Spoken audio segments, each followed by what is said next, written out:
ایک ضعیف ماں رات کو 11:30 بجے کچن میں برتن دھو رہی ہیں۔ گھر میں 2 بہویں ہیں جو برتن کی کھٹکھٹاہٹ سے تنگ آ کر اپنے شوہروں سے کہتی ہیں کہ اپنی ماں کو منع کرو، اتنی رات کو برتن دھونے سے ہماری نیند خراب ہو رہی ہے۔ وہ کہتی ہیں کہ وہ صبح 4 بجے اٹھ کر پھر شور مچانا شروع کر دیتی ہیں اور پھر صبح 5 بجے عبادت کر کے ہمیں سونے نہیں دیتی۔ نہ رات کو نہ صبح جا کر ماں کو منع کرو۔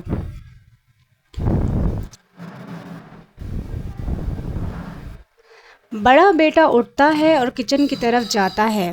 چھوٹے بھائی کے کمرے سے بھی وہی باتیں سنائی دیتی ہیں۔ وہ چھوٹے بھائی کے دروازے کو کھٹکھٹاتا ہے۔ چھوٹا بھائی باہر آتا ہے۔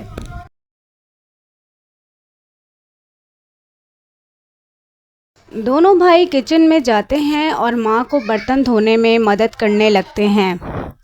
ماں منع کرتی ہے لیکن وہ نہیں مانتے۔ برتن دھل جانے کے بعد دونوں بھائی ماں کو محبت سے ان کے کمرے میں لے جاتے ہیں تو دیکھتے ہیں کہ والد بھی جاگے ہوئے ہیں۔ دونوں بھائی ماں کو پلنگ پر بٹھا کر کہتے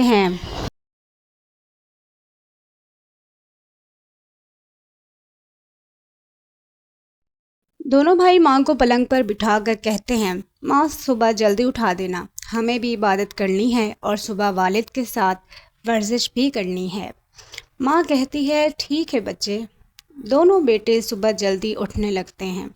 رات کو 1:30 بجے ہی برتن دھونے لگتے ہیں۔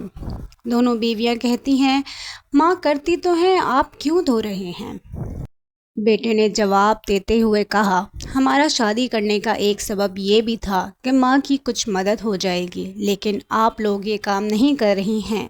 کوئی بات نہیں، ہم اپنی ماں کی مدد کر دیتے ہیں، یہ تو ہماری ماں ہے، اس میں کیا برا ہے؟ اگلے 3 دنوں میں گھر کا ماحول مکمل طور پر بدل گیا۔ بہویں جلدی برتن اس لیے دھونے لگیں کہ کہیں ان کے شوہر نہ دھو لیں، اور صبح بھی وہ اپنے شوہر کے ساتھ اٹھنے لگیں اور عبادت میں شامل ہونے لگیں۔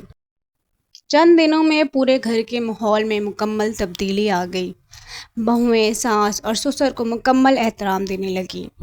کہانی کا خلاصہ، ماں کا احترام تب کم نہیں ہوتا جب بہویں ان کا احترام نہیں کرتیں۔ ماں کا احترام تب کم ہوتا ہے جب بیٹے ماں کا احترام نہیں کرتے یا ماں کے کام میں تعاون نہیں کرتے۔